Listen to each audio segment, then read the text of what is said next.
कि जिस तरह से इजराइल अमेरिका अटैक कर रहे हैं, तो जिस तरह से ईरान ड्रोन्स के जरिए इन मिसाइलों उनके अटैक को नल वॉइड करने की कोशिश करता है, अमेरिका के लिए संभव नहीं है सर, क्योंकि जब प्रोजेक्टाइल फायर हो रहे हैं तो एक बहुत बड़े पैमाने पर अमेरिका और इजराइल अटैक कर रहे हैं, क्योंकि उनका मोटिव ईरान को बर्बाद करना है। इस वजह से भी दिक्कत है। और फर्स्ट राउंड ऑफ वॉर के बाद अब सेकेंड राउंड ऑफ वॉर को लेकर कहीं ना कहीं अमेरिका हिचकता दिख रहा है, भले ही सीनेट से अप्रूवल मिल गया हो कि वो नेशनल सिक्योरिटी के लिए ईरान युद्ध में जो भी चाहे फैसले ले सकें।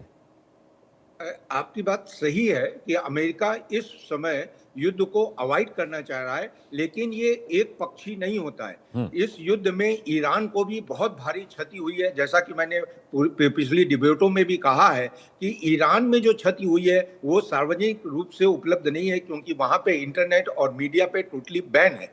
और लेकिन अगर ईरान अमेरिका पे या इजराइल पे अटैक करता है तो ये अवश्यंभावी है कि अमेरिका और इजराइल भी दुगनी गति से ईरान पर अटैक करेंगे।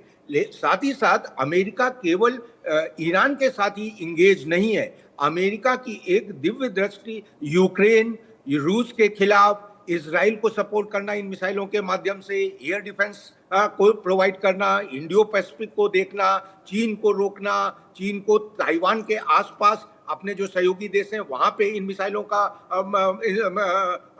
इंस्टॉलेशन, उत्तर कोरिया को देखना, जापान को देखना, चीन और उत्तर कोरिया के जो समन्वय बन रहा है उसकी तरफ भी नजर है, और साथ ही साथ वर्तमान में ईरान के साथ है। इसका मतलब है एक साथ कई क्षेत्रों में अमेरिका की इन मिसाइलों की मांग है। अब अगर ईरान लंबे समय तक युद्ध करता है तो अमेरिका की एक रणनीति होगी कि अपने स्टॉक को बचाना, और then he has to prioritize his aims कि कहां पे हम ज्यादा इन मिसाइल्स का उपयोग करें और थोड़ा संभल के करें। और कुछ क्षेत्रों से फिर हो सकता है ये थाट की बैटरियां हटानी पड़ेगी।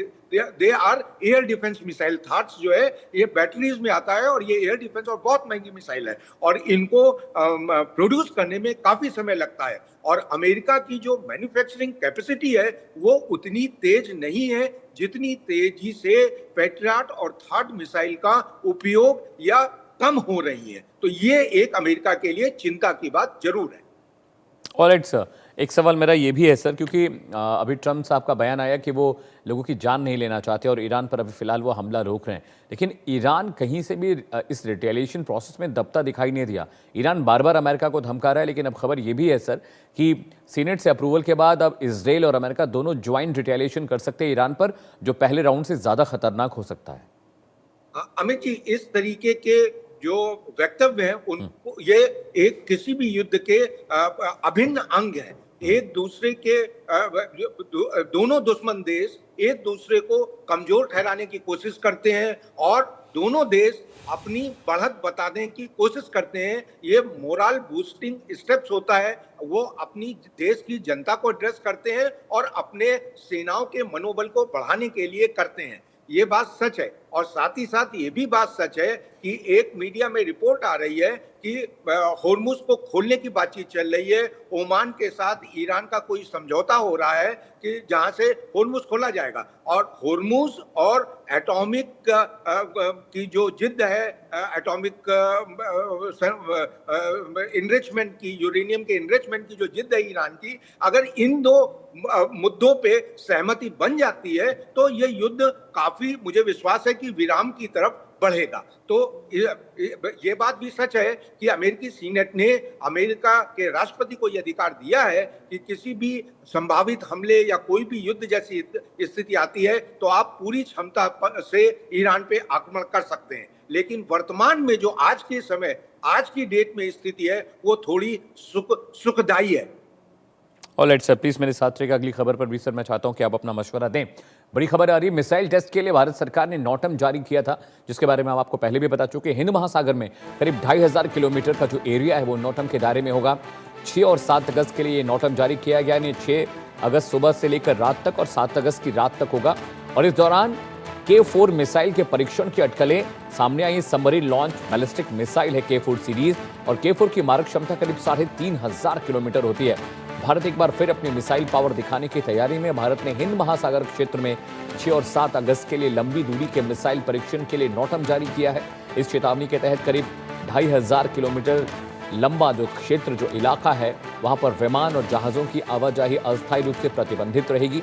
ऐसे नोटम मिसाइल परीक्षण के दौरान सुरक्षा सुनिश्चित करने और हवाई साथ ही साथ समुद्री यातायात को खतरे से बचाने के लिए जारी किए जाते हैं। एक्सपर्ट्स कहते हैं कि इस कॉरिडोर और परीक्षण पैटर्न को देखते हुए ये K4 submarine launch ballistic missile या किसी अन्य लंबी दूरी की रणनीतिक मिसाइल का परीक्षण हो सकता है।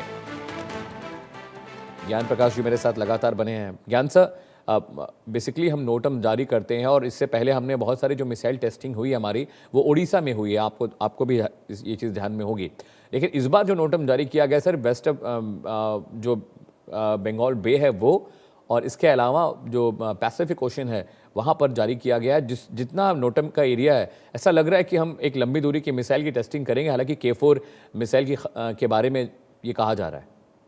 आपकी बात अभी जी सही है कि ये बहुत से विश्लेषकों का ये मानना है कि ये DRDO K4 मिसाइल की टेस्टिंग, जो सबमरीन मिसाइल है जिसकी रेंज करीब 3000 किलोमीटर के आसपास है, इसको भारत टेस्ट करने की दिशा में आगे बढ़ रहा है। क्योंकि जब नोटम इशू किया जाता है तो उसका उद्देश्य यही रहता है कि इस टेस्टिंग रेंज में कोई भी कॉमर्शियल या फोर्सेस के एयरक्राफ्ट, शिप्स या कोई भी दूसरी चीज ना आए जिससे उनको संभावित क्षति हो सकती है। अब ये हमको समझना बहुत जरूरी है कि भारत चाहता क्या है। भारत का जो एम है वो रणनीतिक संदेश एक वो दे रहा है बेसिकली चीन और पाकिस्तान को। भारत केवल सीमा पर ही नहीं बल्कि लंबी दूरी की रणनीतिक क्षमता को भी विकसित कर रहा है।